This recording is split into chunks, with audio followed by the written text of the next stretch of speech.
All right. Well, thank you all for coming here this morning and for your participation in this Future Focus workshop, Growing Young and Emerging Generations. So, Jacob is currently the program director of Kaleo Academy, and that's a Friends Youth Leadership program that operates out of Barclay College in the middle of our country, right?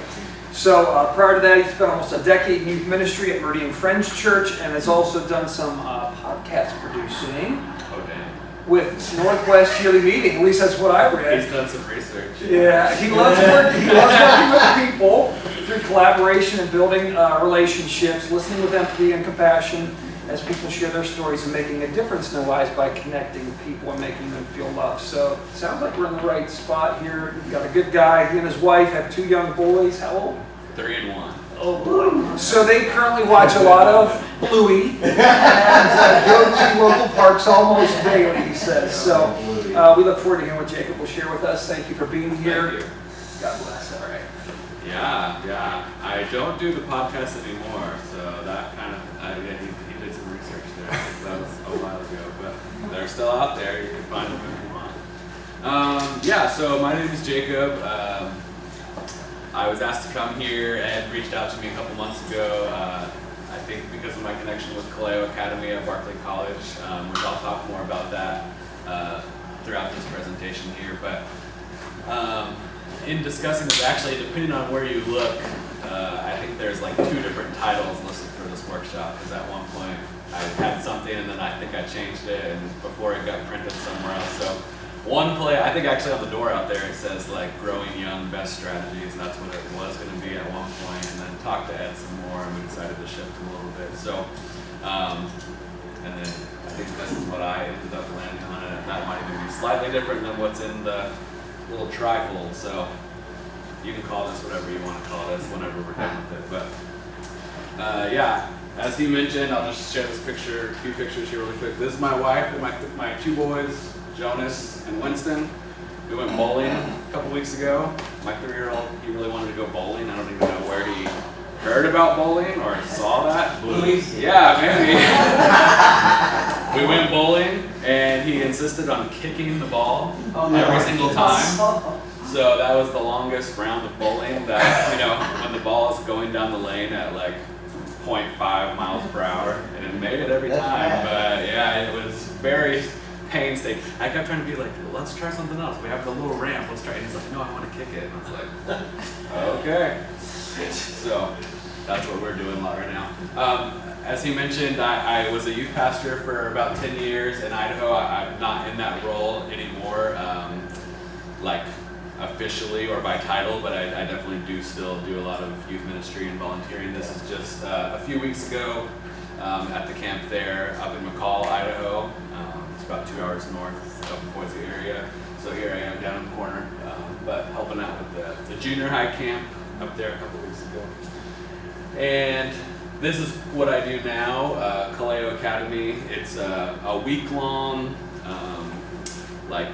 youth leadership program at Barclay College, and so students come, they bring a mentor from their church, self-selected, and they come to the campus of Barclay College for a week, and we have some different classes there on like biblical interpretation and friends history and leadership and calling, and they kind of do this week-long intensive there with their mentor from their church.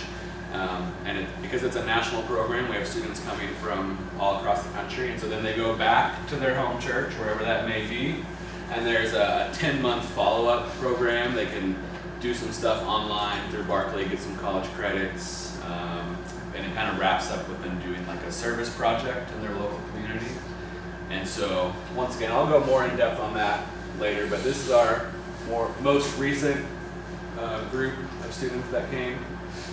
There was, I believe, 10 students, and then their mentors, and then we had a few other college students helping out there. So that's our crew there. There we are praying for the 10 students as they head back to their local churches. We had, this last year, we had students from Iowa, yearly meeting. We had students, obviously we're in Kansas. We get a lot from Kansas. It's easy for them to get there. We had some from Oklahoma. We had one girl I don't know where she is in this picture, but she was from a friend's church in Mexico for a Mexico yearly meeting. So we have had rare international students in the past, but it's a little more expensive for them. But we did have a girl from Mexico yearly meeting this past summer. So, Growing Young, depending on the title of this class, once again. Has anyone read this book? Raise your hand. A few. So, I'll just say, this is a great book. If you haven't read it, I would encourage you to read it. There's really great stuff in here. I don't know if they had it on the book table out there or not. I didn't see that, but Kaleo Academy, the organization that I'm with, we were on a grant, and part of that was kind of partnered with.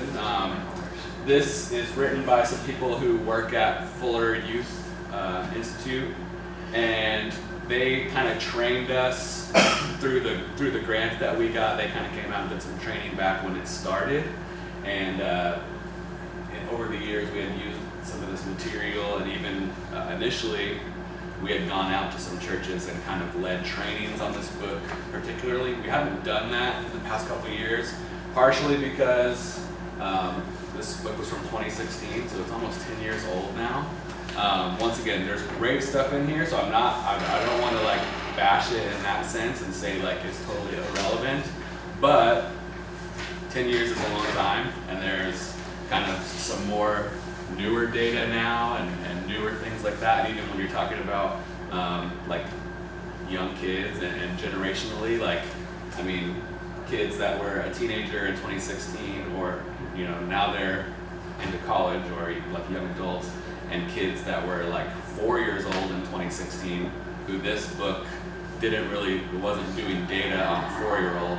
Those kids are now teenagers, and so it's just slightly different. So once again, I will say, if you haven't read this book, read it, but we won't be going too much into some of this book because there's some newer data and stuff that we'll be looking at. But really quick, these are like the six points in this book. They kind of break it down into, they do research on churches that they identify as growing young, and it's actually kind of interesting what criteria they use to map that, and it fits within all different kinds of church. Like, you might have an idea in your mind of when you think of a church that is like young or growing young, attracting young people, you might have an idea in your mind of what that church looks like, what that church preaching style is, what their music is like, and they kind of break that mold in the sense of like, they say, yes, some of that might be part of it, but also they have churches that are attracting young people that are small congregations that don't have the lights and the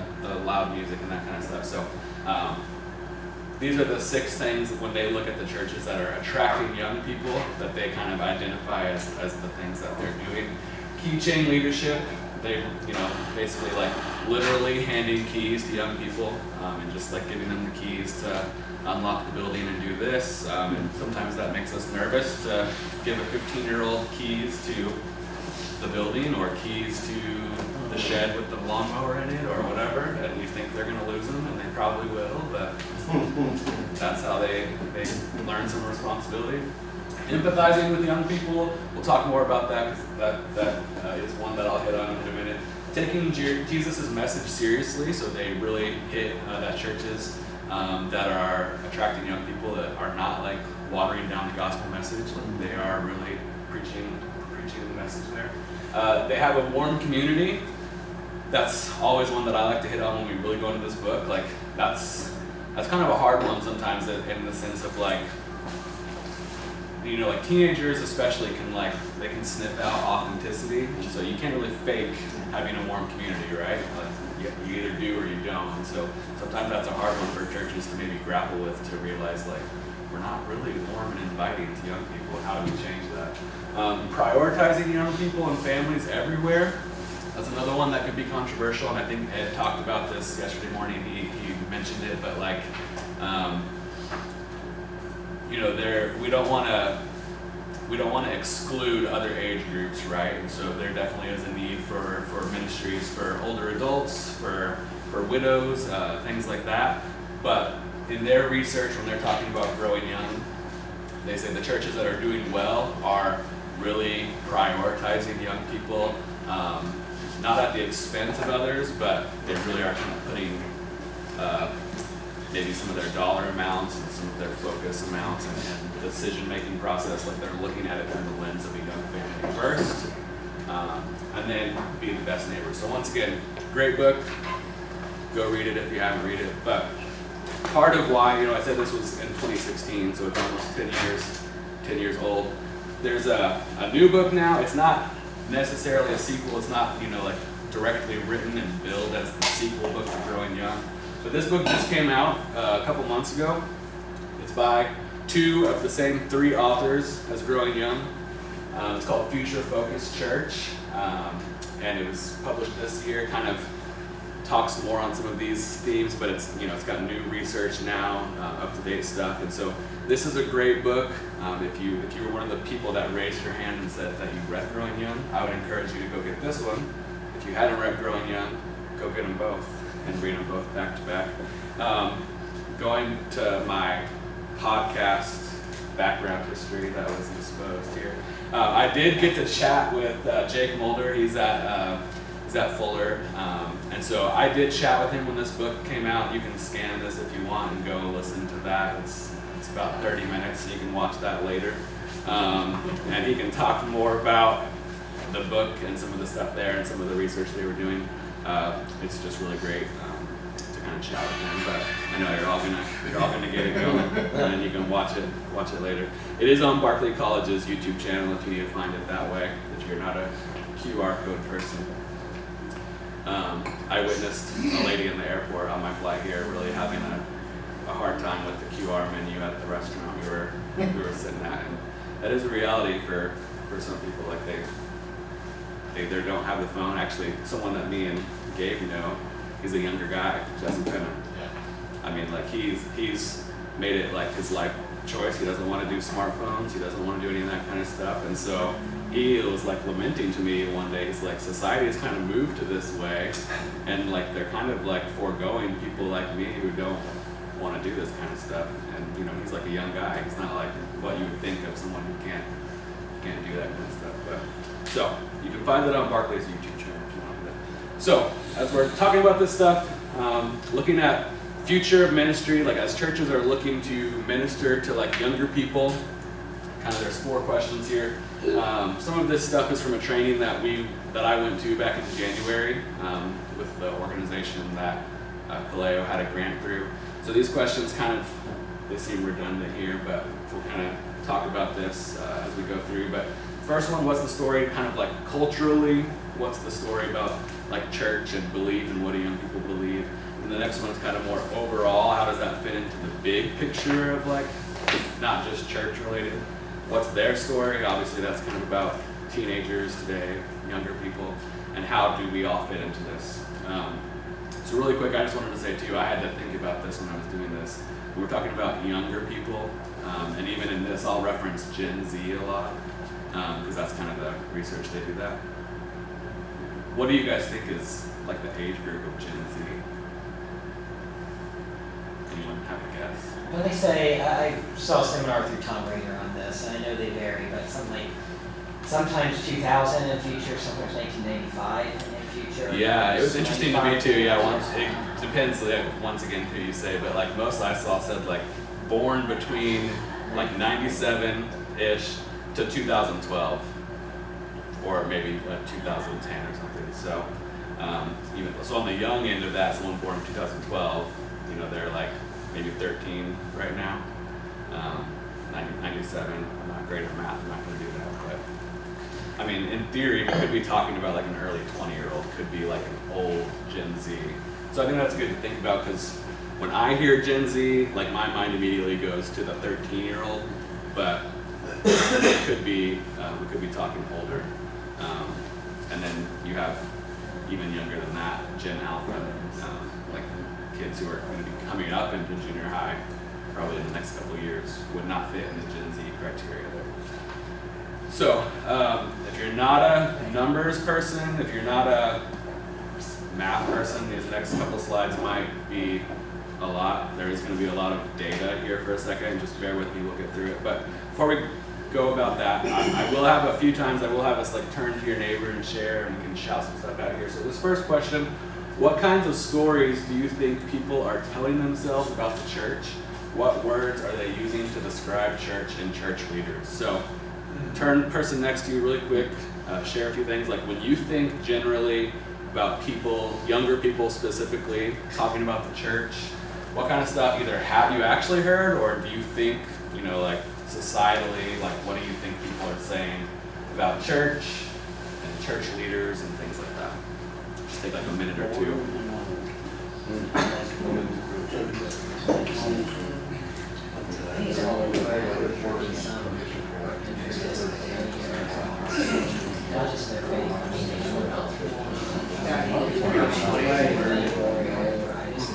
No one's got time.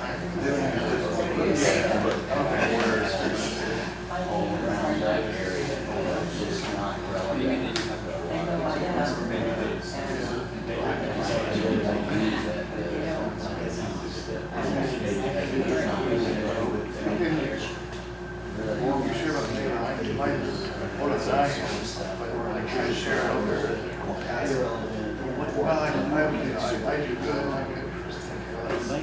think that's good for all generations.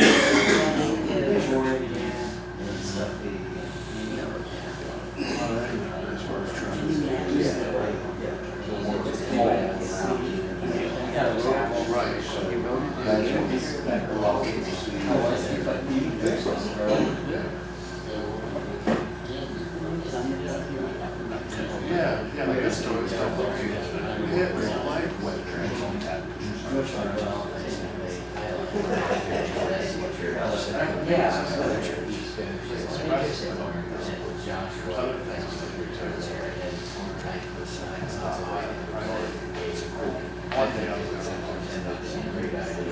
All right. Does anyone want to shout out a few things you discussed with your partner or your group on these questions? What are people telling themselves about the church? What words are they using to describe the church and church leaders?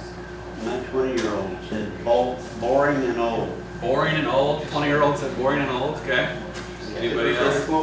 Hypocritical. untrustworthy. Untrustworthy. Okay. At least my 20-year-old sat down and wrote like 8 pages of information about things that we could do to improve and to invite his age group in. Okay. And I mean, I didn't even ask him to do it, he just did. He just did. There you go. Some of what he discussed we're actually already doing, but he's opened up to me. He's got some ideas.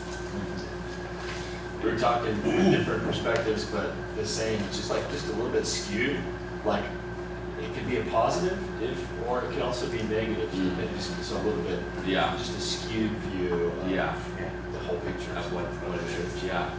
So, Yeah, for sure people's experiences can paint how they would answer this question, and yeah, if they have like a bad experience, they might lean towards the negative and ignore some of the Good positive intention. stuff. Yeah. Or other ways they can have a great experience and ignore somebody else's maybe negative experience. heard some people call this just a Sunday morning show. Sunday morning show, okay, so it's just like entertainment, showing stuff. So, like I said, these next couple slides are going to be a lot of data and information. If you love that, then you'll love this. I know it's very early. Try not to blaze over here with all the numbers here. But so this is some research from like Gallup poll and whatever, just looking at people's responses to kind of questions like this in church in general. So here you go, like the question, do you believe in God? You can look all the way back in 1944. 96% of people said yes to that. To their most recent data they have on this, 2022, 81%. So, I mean, 81, I still think that's pretty high, but when you compare it to what it was in the 40s, I mean, that's, you know, a pretty significant drop off there. And you can see it's pretty much dropped off. It was pretty steady there for a while, but then kind of dropped off. Here's another one that they have. This was from 2021. their prediction is that church membership will fall below the majority for the first time. No, this wasn't a prediction, sorry, there's another one that's a prediction. So this one is saying that now, in 2021, less than half of U.S. adults claimed church membership. If you go, once again, I don't know if the 40s is when they started keeping data on all this stuff, or if that's just how they reference it, but about 75% here to now 47% people claiming church membership. Just an observation, that's not just Christianity either, that's any religion. Yeah, and some of that, you'll see another one of these, they talk about like Judaism and Muslim, and I think they, this poll specifically, we'll look at some more later, that's Barna group, that's more like Christianity, but this one specifically is just anybody here. But even still, it kind of trends downwards, which is interesting. Oh, go ahead. I might be getting ahead of you, but recent polls that I've heard a lot about have said it went up. Yeah. It started going back up, specifically with young men. Yep. Yeah, we will talk about that. So like this kind of does. That was 2021. This is 2021, and it is like once we get through some of these, it kind of does look negative. But there is, yes, we will talk a little bit. There is kind of a bright spot, especially in Gen Z right now, which is it kind of breaks these trends. Everything that we're going to look at right now is kind of going down, and then suddenly, like in 2024, it was just like spiked up seemingly out of nowhere. So once again here, answering this question, how important would you say religion is in your life? They're all kind of trending this way, which I don't know if you can see this, but the blue one is people who say it's very important. That's one that's kind of going down. The red is people who are saying it's kind of important. That's also kind of going down. The green one, you're like, ooh, that's going up. But those are people who say it's not important. So more and more people are saying, not important, that one's rising. And then you have people who say they have no opinion, that one's kind of staying stagnant. But so they're kind of coming in, and that green one, don't let it deceive you. Those are people who are saying that it's not important. And those people are rising. So this is the one that kind of does some prediction-based stuff. Now this is a little bit old, going back to what you were saying there, but like a couple years ago, this group, they were predicting that if nothing were to change, if everything was to stay on track of how it was at the time that they were doing this data stuff, that by 2070, religiously affiliated or religiously unaffiliated Americans would exceed Christians in America. So people who claim that they're not Christian, or the nuns, you hear that term a lot, people who have no affiliation with religion. They were kind of predicting if nothing were to change, if everything was going to stay on track of how it was, by 2070, Christians would be like in the minority in America. So once again, we'll touch on that a little bit in a bit of what he was talking about. But and then this is the last one for now. And going back to what you were observing, there is actually this one shows that like Islam and Muslim was kind of rising, but everything here is kind of going down. Key trends. So when you look at that, all those data points, and those aren't all compiled in one giant report. Some of those are from 2021, some of those are from whatever. But when we look at all those together, sometimes we can look at that and just be like, oh my gosh, like this is horrible. Everything's going down. Nobody believes in God anymore. And even kind of with what we were talking about when we hear people answer that question, like people say it's boring, people say it's just a show. Like I think we do hear a lot of the negative stuff. And people are quick to share their negative opinions, things like that. We can look at all this stuff and it can be very negative. But this, this is kind of the reality of the world that we're in. Like whether it's doom and gloom or how we want to look at it. Like I do know people who say church is boring, I don't want to be a part of it. Or I know people who say like it's just a show, they don't really care or whatever. So that's kind of the cultural reality that we're in with a lot of people. I think we just need to own that and accept that as kind of a starting point when we look at some of this stuff. But this is a quote from Nancy Ammerman. She's a professor of religion at Boston University. She says, in a time of significant change, we cannot assume that we will find religion in the predictable places or in predictable forms, and if we don't find it, as much in those predictable places as we did before, we cannot assume that it's disappearing. We are only just now coming to terms with the fact that more and more religion happens outside of traditional institutions.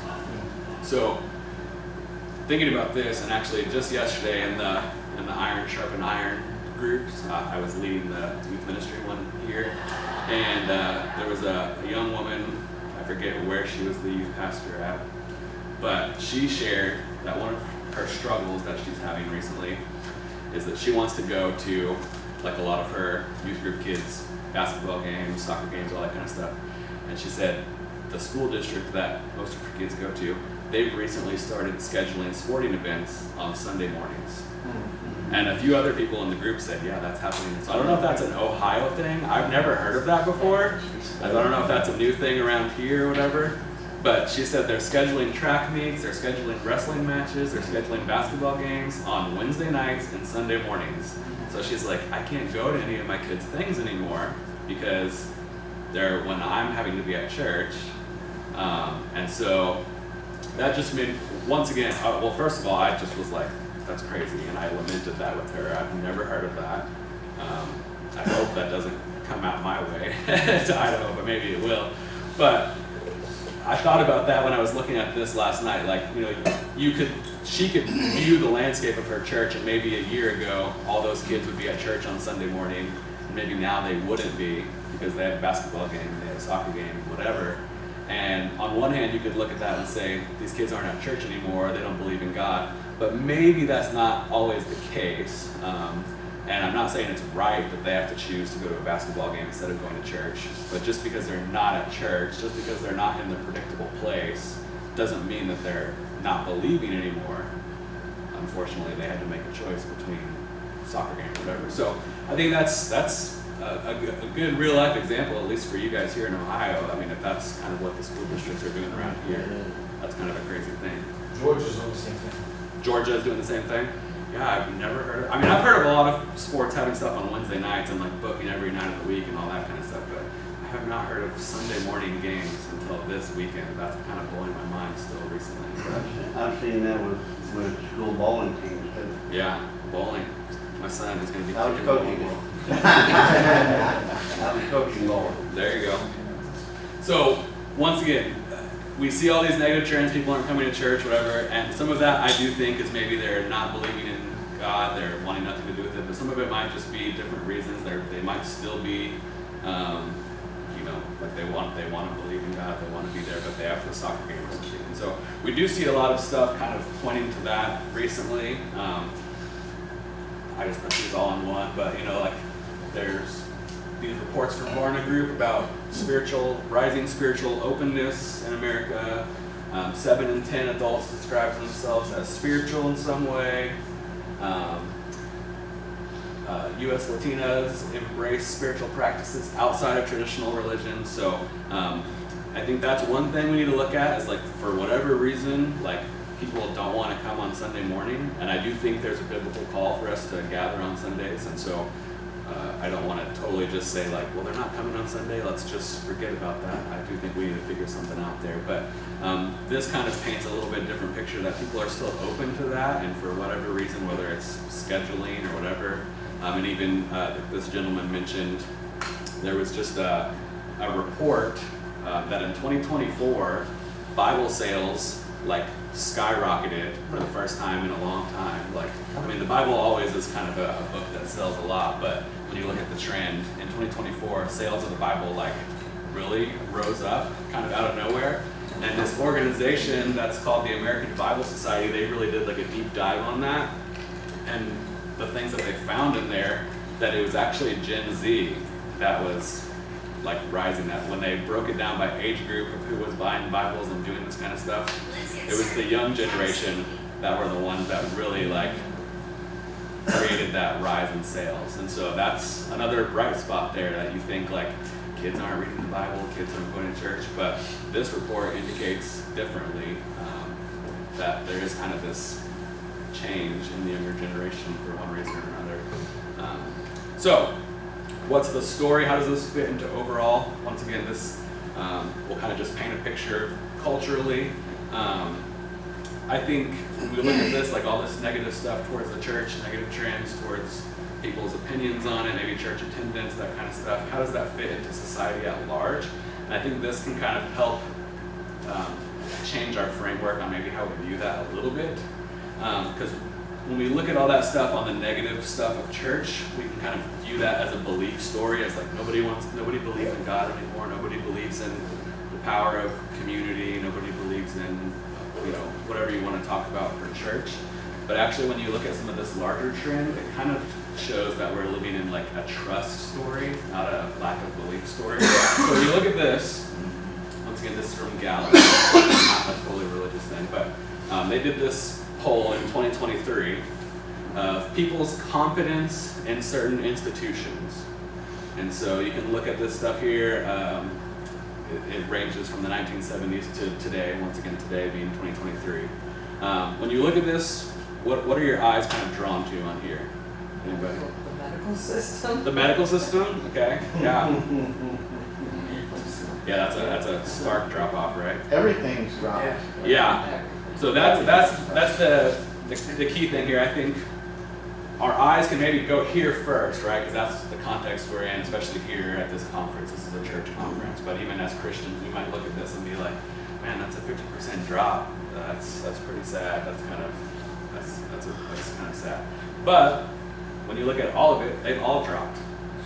And so across the board, like people in America have kind of just lost trust in a lot of these establishments, however institutions is how they put it. Yeah, the medical one is by far the worst, so we can say at least we're not as bad as that,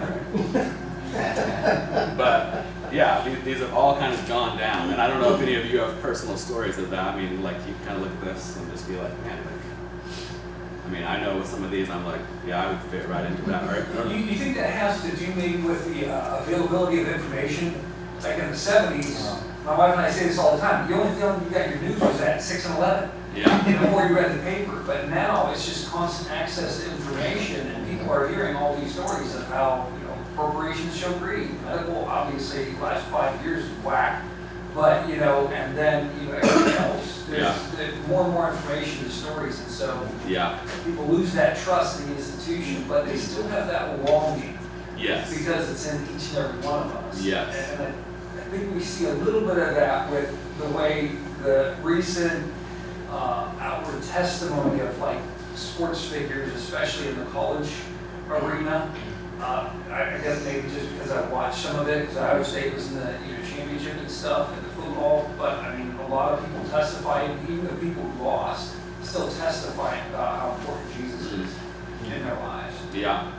Yeah, I do think for sure it's an information thing, and like you said, we see a lot more stories probably now of negative examples. I think we probably just see a lot more stories in general, but I think for sure negative ones rise to the top. People like to share the negative ones for whatever the psychology behind that is, I don't know. But yeah, we see a lot more bad examples, and so for sure we're just kind of questioning like, does anybody care anymore, all that kind of stuff. I think it's questioning what is truth. Yeah, and we'll get to that a little bit on here too, like there is some reports of that. And that's what our enemy wants us to do, to question. And all these things that come up, like the latest thing now is all this AI stuff. Yes. Oh, is this a real picture of this person? Or is it not? And so it's almost like you have to be skeptical in the world today. Yeah. I know, I was just texting my sister something yesterday about something that I saw, and she immediately texted back and said, yeah, I saw that too, but I think I saw somewhere else that it was fake. And I was just like, I don't even know, like, what is going on? Like, so yeah, it's hard. Like, you don't even know what to believe. So here's one more from that study. Before it was institutions, now it's professionals. So people's trust for professionals, they kind of flipped how they did it here. So this is what it was in 2023, and they're saying the change from 2019, from just a few years ago. Once again, everything has gone down a little bit. Our eyes may be drawn to this one, but once again, when you look at the whole picture, everything's gone down. So yeah, there's just kind of like this cultural lack of trust in organizations and professionals in general. And so, like, when we hear all this negative stuff about the church, that should pain us, that should hurt us, and we should want to fix that. But I think also we need to realize, like, culturally, there's just a lot of negative stuff about a lot of organizations and a lot of things. And so that's kind of the battle that we would be fighting against in general. Is like people just don't trust organizations. People don't trust large things. And so when you're maybe trying to talk to your neighbor who doesn't go to church and you're trying to tell them about your church, but they've seen 5 videos that week about a pastor scandal and a church that embezzled money and whatever, like that's their framework of church. And so you are working on an uphill battle of convincing them that your church is not like that. And so I think that's just good for us to realize kind of some of those internal walls and battles that we're going up against people to even get them to consider coming. So they say here, there's a global trust recession. It's in full swing. To rebuild faith in our institutions, we cannot simply tell people to have faith in them. You can't just say, well, mine's not like that, come to mine.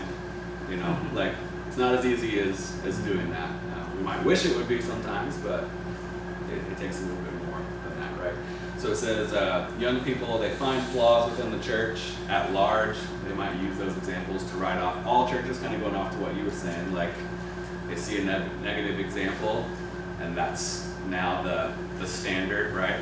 They're like, well, this church did this, but I've heard people share this before, and it's kind of a funny example, but we've probably all gone out to eat at a restaurant before and had a horrible experience, maybe even got like food poisoning from a restaurant before, and the waiter didn't come fill your drink up fast enough, and it was just like, I'm never going to that restaurant again.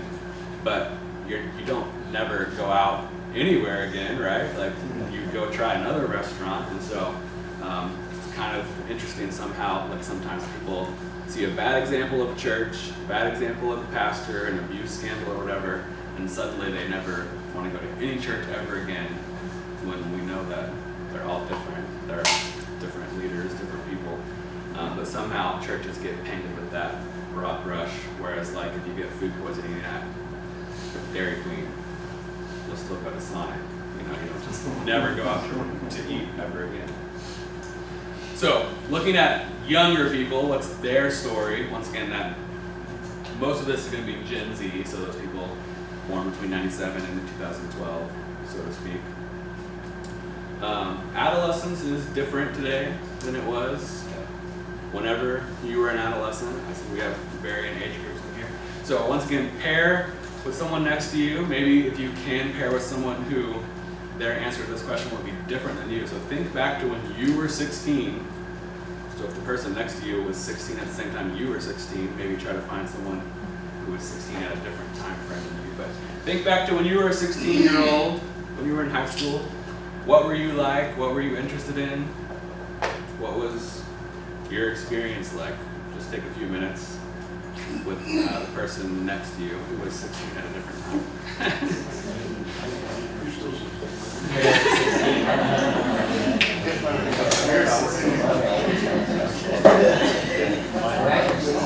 I remember one of the biggest differences. We need to find people that are 16 at different ages.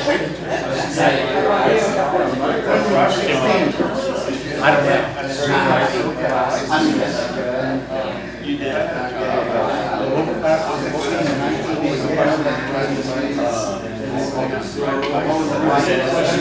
Yeah, just like, what was it like when you were a 16-year-old? What were you interested in? What was school like? Just kind of general stuff.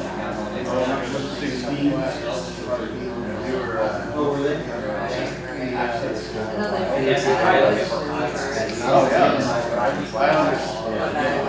I never learned my lesson. I was just smart. Back in her hand, it might not be pretty well. I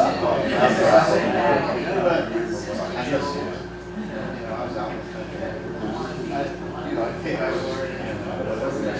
just gotten involved.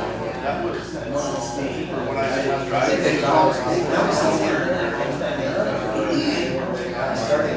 Yeah. There's- And all these If you got good Having stories, kid ordering $1,000 worth of Legos, or, parents in the library. starting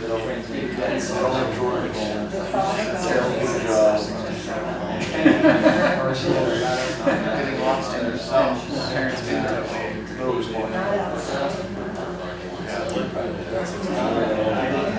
I guess they don't, I was saying that, but you made it right, like, there wasn't, they don't take much risk. And silly examples, how far can you ride a bike? Or I remember as a kid, right, as a kid, let's see if we can fly, let's build this ramp, how fast I can, and I got wings, like, you idiot, that's not gonna work. I don't care, I'm gonna try that anymore.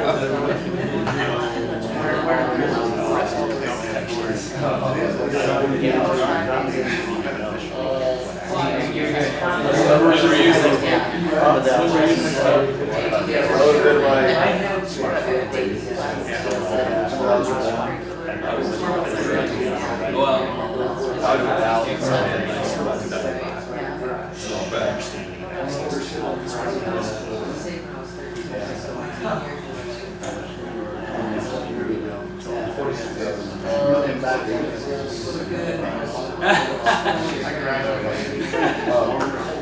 Me too.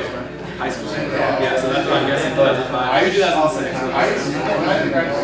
Well, I'm just clarifying. Yeah, I was born in Yeah, we did.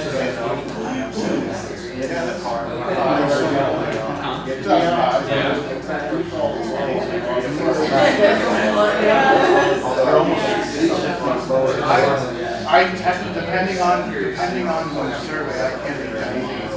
Sometimes I want to be an audience, sometimes I'm associated with but Depending on what they're targeting. Yeah. All right, let's bring it back here. I did hear a few answers that I do want to pinpoint, so I'm going to open this up and we can share some stuff. But if the people that I'm thinking of don't share what I heard, I'm going to pinpoint here because it's going to lead into some more of what we're talking about here. But so. Just open it up. Maybe with some of your groups, what were some of the differences? What was it like when you were 16 between your two different age groups or whatever? When I was 16, I could drive the school bus to school. I Wow. was paid to go to high school. Wow. Yeah, I don't think that happened. What year was that? Yeah. We won't say what year. That's when the school bus was a Flintstone mobile, right? I was going to say horse and buggy, so you Yeah. But in general, I do think that highlights something. I do think, I mean, I wasn't 16 around then, but I do think there was more responsibility. I mean, even just the fact that a school would let that happen. They would not let that happen. They put governors on the buses. Yeah. And you had to figure out just how much to push the pedal to get past To get 35. past it. Yeah, yeah. Okay. Anyone else have something? Disrespect. Okay. So you noticed the difference in how people were more respectful when you were younger. Okay. My dad was a Marine, I didn't dare speak back.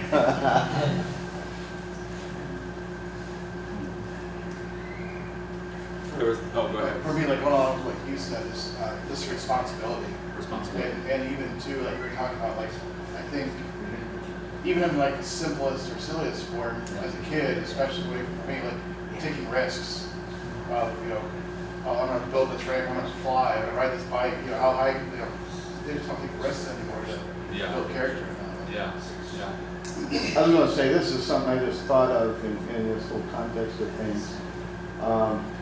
Although there seemed to be responsibility that we got that maybe is not there, the difference, a difference I see right now is when I was 16, I was taking college prep courses, but I was not getting credit for it.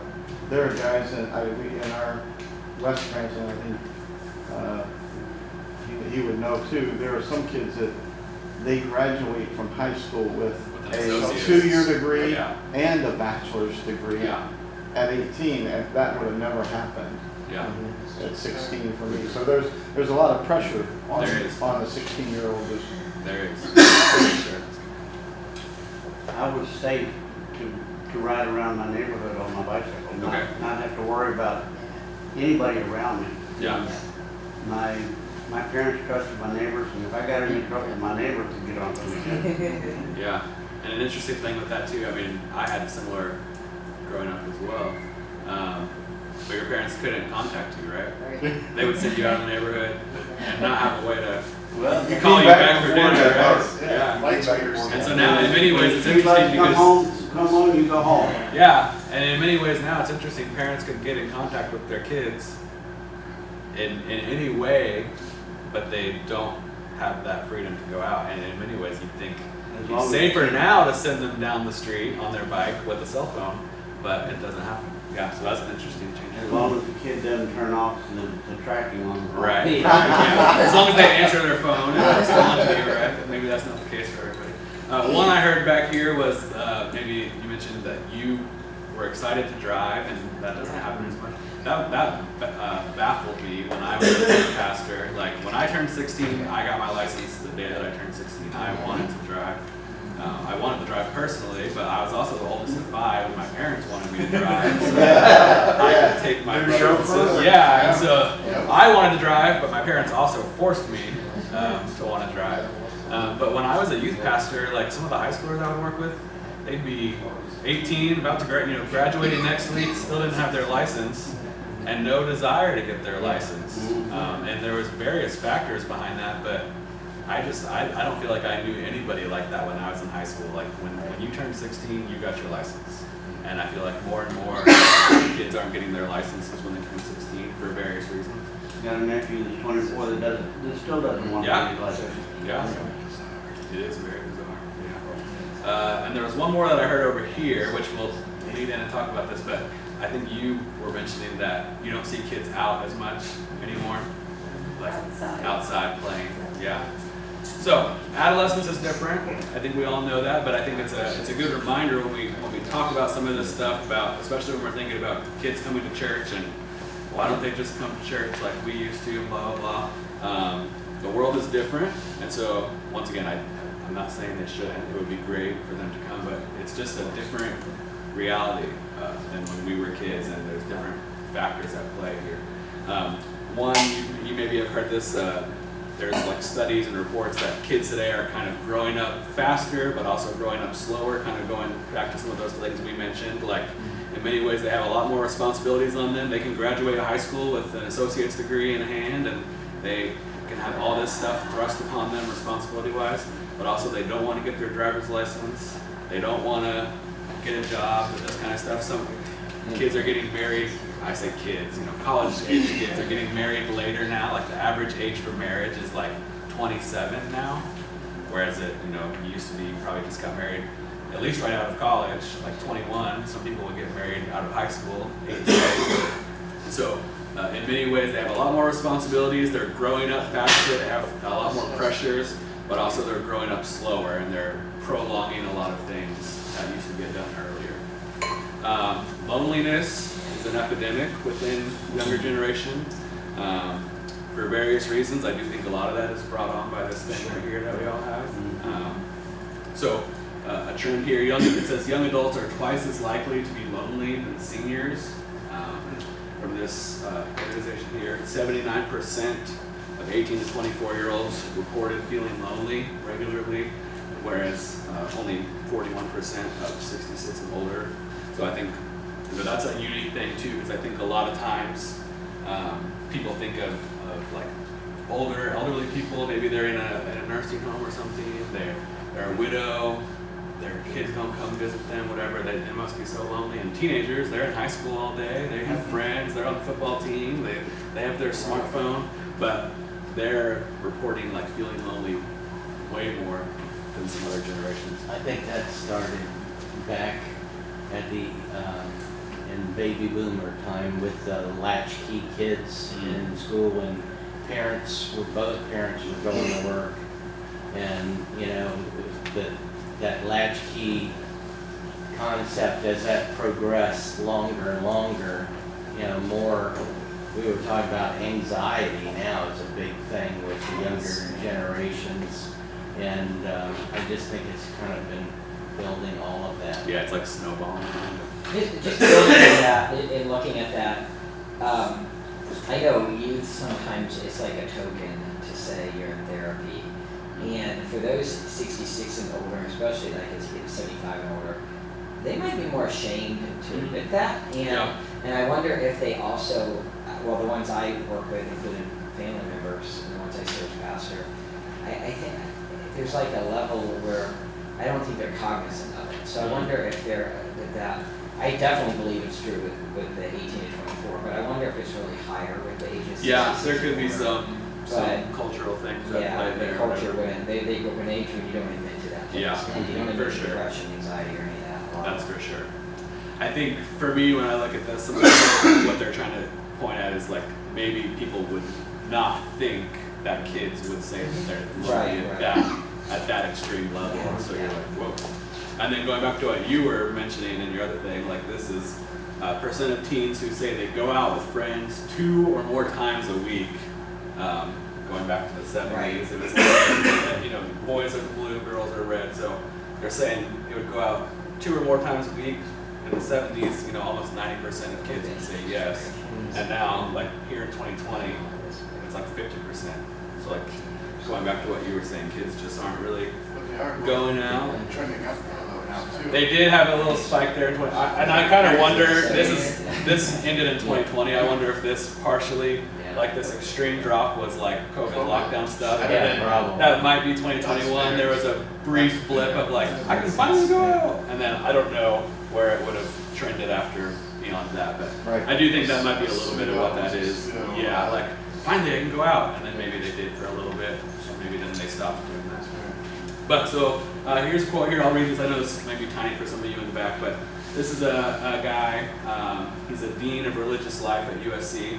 He says, whereas students used to ask, how should I live? They're now more likely to ask, why should I live? Where they used to talk about hope and meaning, now they grapple with hopelessness and meaninglessness. I never got the question in my first 5 years at USC that I now get almost daily from students, which is, how do I make friends? Students may have thousands of friends online, but few in real life. They may be experts at talking with their thumbs, but not so much with their tongues. As a result, many feel as though they don't have a tribe or a sense of belonging. They feel disconnected from what it means to be human.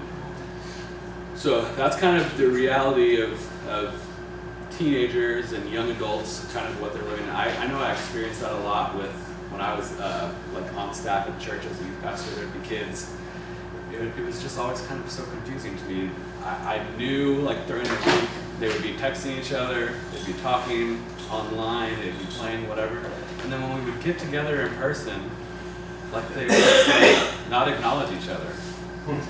But it's like, I know you text each other during the week, I know you do that, but so it's like this weird, like, yes, they have a lot of friends online, and even friends, what you want to define that is, I don't know. People, that acquaintances that they talk to, but in real life, they would just kind of like clam up, be quiet. Or they would talk to each other in the group, like when they're together, but through the group chat. Yes, yeah. And so this just kind of paints back to that epidemic we're talking about, the loneliness. Like we think younger generations are maybe connected more, and in many ways they are, but there's still this overwhelming sense of loneliness. Yes. Yeah, and to go on that, sometimes I wonder if that's, well, the book last year made some waves of anxious generation. Yes. And the parents sometimes, the parents think they're safer at home, even Yes. though they're on their phones or whatever, than being out. So sometimes it's even the parents that are Yes. pushing that.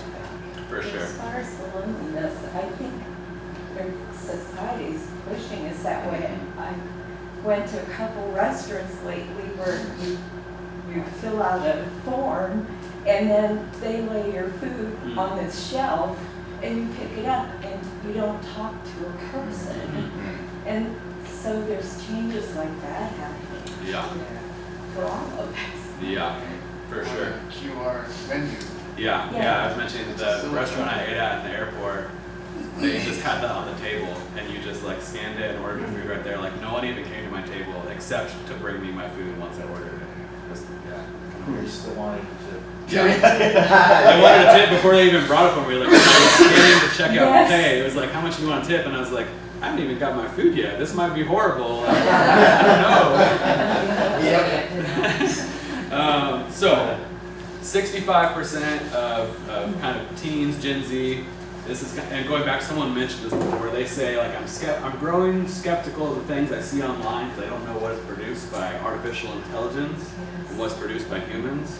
So, again, they're connected, there's a lot of online stuff, but even now, they're kind of weary of that. I find myself being weary of that sometimes. It's like, you know, I share the story of texting my sister something, and she says, I saw that was fake, and I'm like, I don't even know what to, like, I don't even know how I'm gonna research that. Like, how am I even gonna figure that out? So, I've yeah. seen they have videos that you cannot tell that it was not real Yeah, people. in the yeah, video. it's getting pretty scary. So, all of these things mixed together are having a profound impact on their faith life as well. And so, we'll wrap it up here. We'll try to leave some time for maybe some discussion and question, but what's the overall story? How do we fit all this stuff into, like, going back to the church context when we're talking about us? I don't know really what the makeup of this group is here. There's pastors here, elders here, all this kind of stuff. I don't really know who's in this room here, but thinking about the church. So going back to that, there's like that trust issue. There's this trust, lack of trust.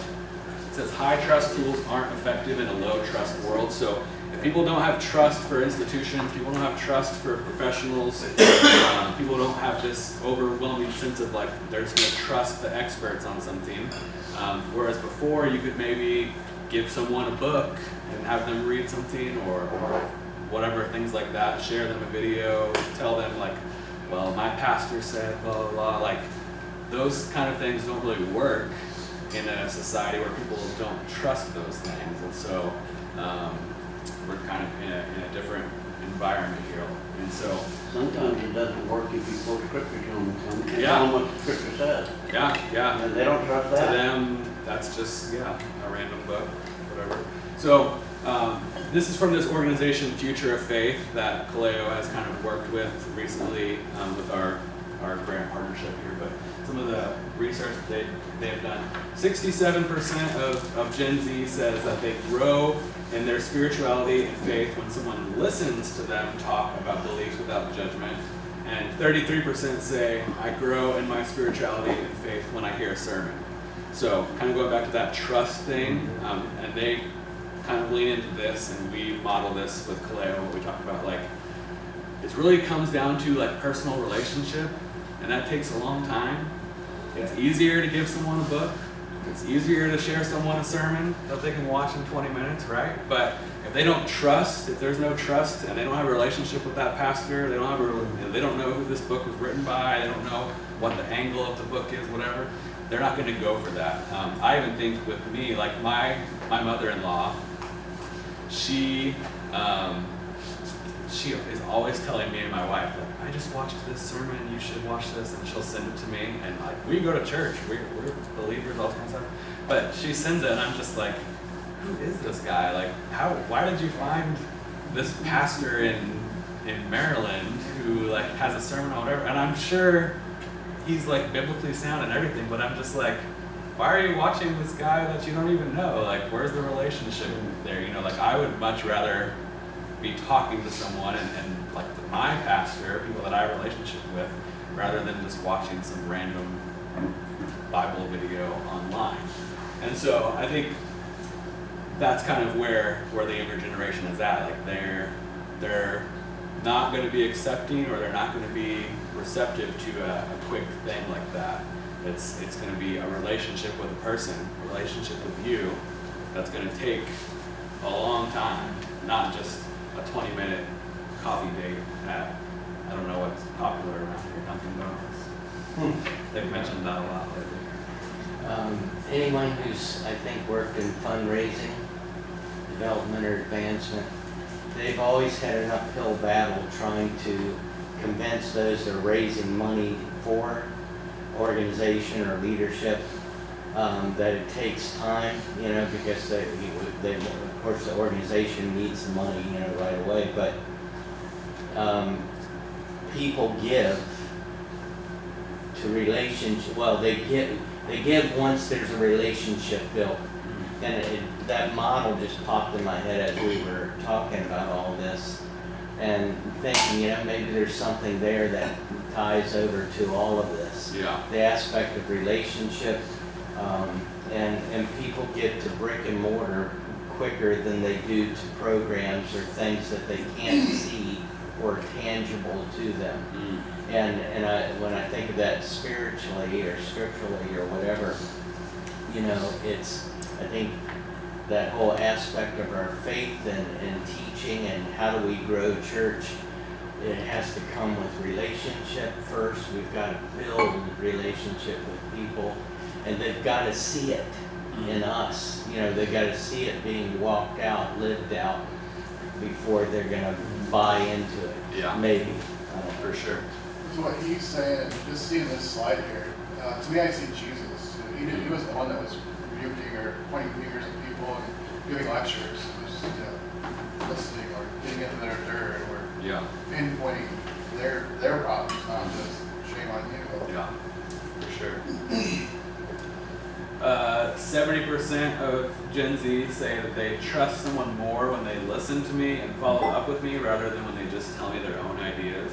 So someone, kind of like you're saying, they're spending time with them. They're not just trying to solve the problem for them right there and say, like, here's what you should do, X, Y, Z. Like someone who just wants to sit with them, so, once again, pair with someone next to you. You want to take a picture of that one? Really quick, pair with someone next to you. Think about someone who has listened to you throughout your life. That could be someone when you were younger, maybe it's someone now. Someone who just really just listens to you. What words would you use to describe them? Yeah, you can share with your partner really quick, and then we'll come back. Yeah. Is it sincere?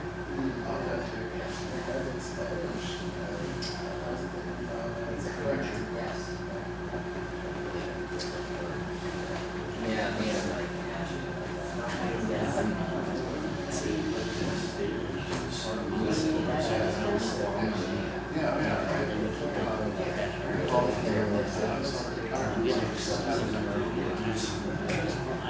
Talk about life, people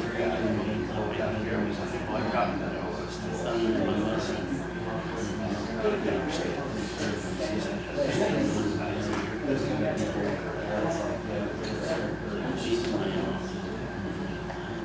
Yeah, because I think especially learning that just people.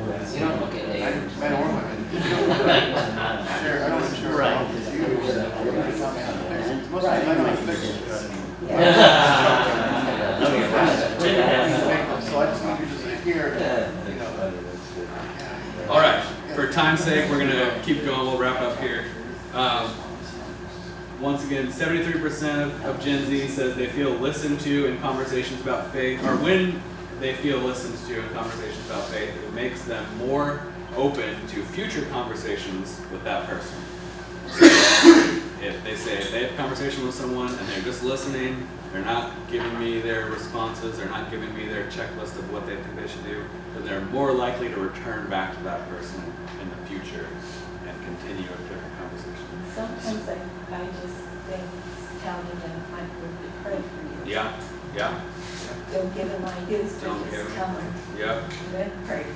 Here's some of the quote-unquote 3 rules for listening. Be relatable, just be like, I understand that, I get that, I get where you're coming from. Be reliable, you can count on me, like, you say you're gonna meet them at some time, you'll be there at that time. And be curious, this is a big one, we do a lot. I talked to some people, maybe you've had Rocky Follett, she used to do Paleo before me, come out here in the past, I think. This was her big thing, like, tell me more. When you're meeting with a young person, or really any person, but when you're meeting with someone and they're sharing about something, just be curious, ask them to tell you more about that. Don't try to be quick to correct them or whatever, but just, that's kind of like her phrase, is just always say, tell me more about that. People love to talk about themselves if you just give them the opportunity to talk about themselves, right? So these are some questions that you can kind of use when trying to have faith-based conversations or helping people like frame some questions in a faith-based thing. Like, how is your faith shaping the way you think about this next chapter, about this chapter of your life, especially like young people, maybe as they're transitioning, graduating college, or graduating high school, going to college, or maybe they're taking a gap year, whatever. How's your faith shaping that? You think about this decision, whatever decision it may be. How do you see God at work in it? How do you think God sees you in this situation? Like these are some, I mean, I feel like if I was asked that as a 17-year-old, I'd be like, I don't know, I didn't really think about that, but some of these open-ended questions. So 65% of teens say that asking a reflective question about faith, questions like this, is a top thing that listeners can do to encourage them to kind of integrate faith more deeply in their life. So like, they may be, I just think back to that time, like especially graduating high school, like so much is going on, and you got graduation ceremony, graduation party, and you have to apply to college, you got to pack, you got to move, you got to do all this kind of stuff. Like it's such a whirlwind. To have someone ask a question like this, like would kind of maybe make me slow down a little bit and think about where God is and all of that, whereas before I would just be like running a mile a minute to get all this stuff done. Some things that they say not to do, which these can be hard sometimes. I struggle with them myself. But don't judge, don't give unsolicited advice, don't interrupt, don't look at your phone. That's especially when we think about younger generation, and sometimes we might think, well, they're always on their phone. But to give someone uninterrupted time like that, to just like put your phone away, put it in your bag or something, and just not have that be a thing, like even if you're just like quickly glancing at it just to see what time it is, I think that can convey a message to them that like you have more important things to do, you got to get somewhere, they're not your top priority right now, so that's a big one. And don't make assumptions, going back to that tell me more question. Like if they say something and you're like kind of like not totally sure what they mean by that, just ask rather than being like, well, I think they're talking crazy. So my challenge here, and then I'll wrap up with one thing.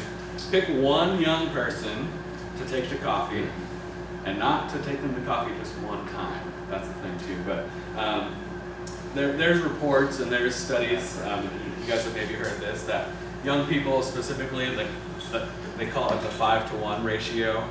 That especially like in church, young people who have 5 adults who are like regularly pouring into them, regularly discipling them, regularly like encouraging them, are way more likely to stick with the faith than someone who doesn't. And so I think a lot of times it can be easy to think like the youth pastor meets with the kids, the youth pastor does this, and that's good to go.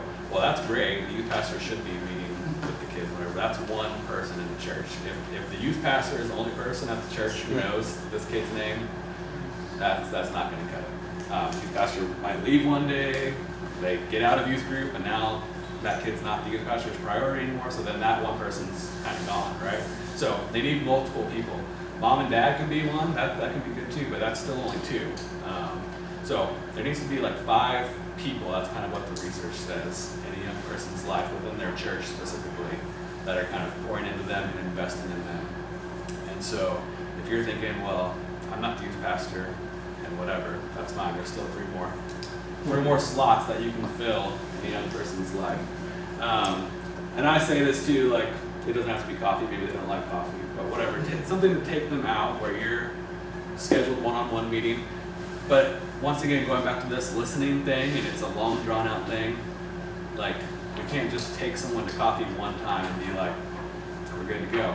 This is a long process. This is a drawn out thing. And so get it on the calendar with someone. Maybe there's someone that's in your mind right now who's a young person at your church, and for whatever reason, they've talked to you once or twice, and you kind of have a connection with them.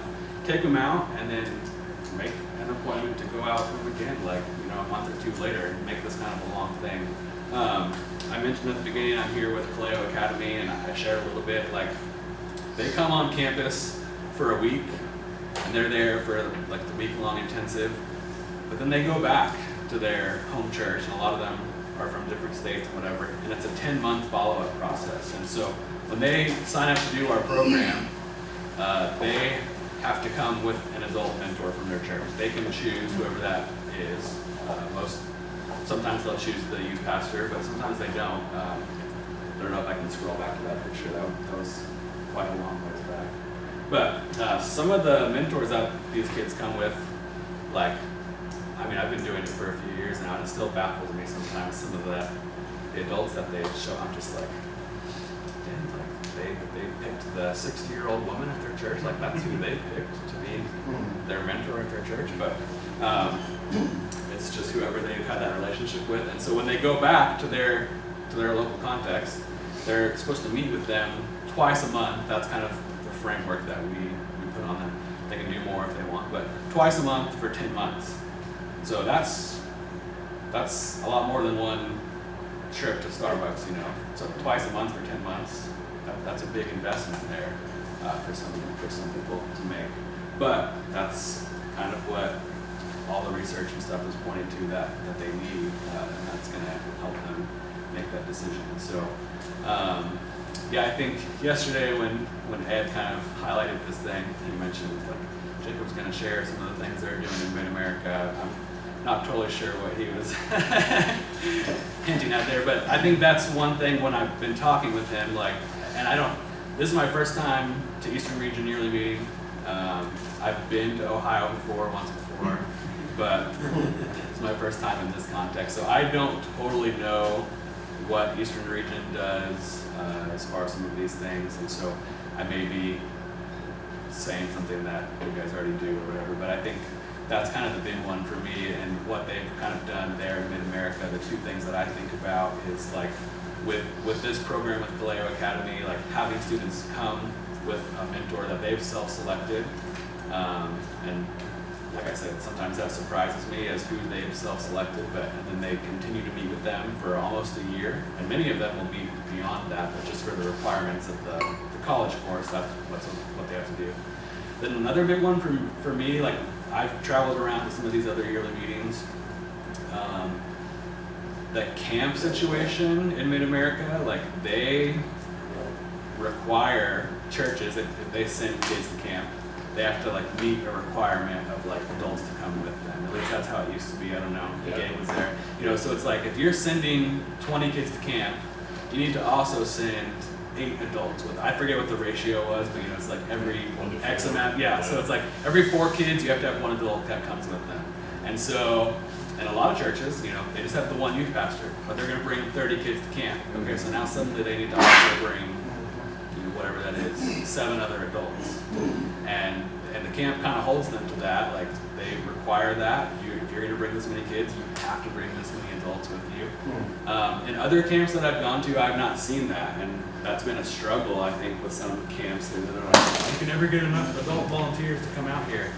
And I'm like, well, you should hold them, like you should force them. If the church is going to bring 20 kids, they need to have 3 adults come with them. And they're like, well, adults just can't get time off work, and they can't. And I'm like, listen, I get it, like but you got to do it. And I think for the context, like it's great to send a bunch of kids to camp. It's great to send kids to our program, Kaleo. It's great to send people, but like coming back, they need that continued relationship. They need that continued investment.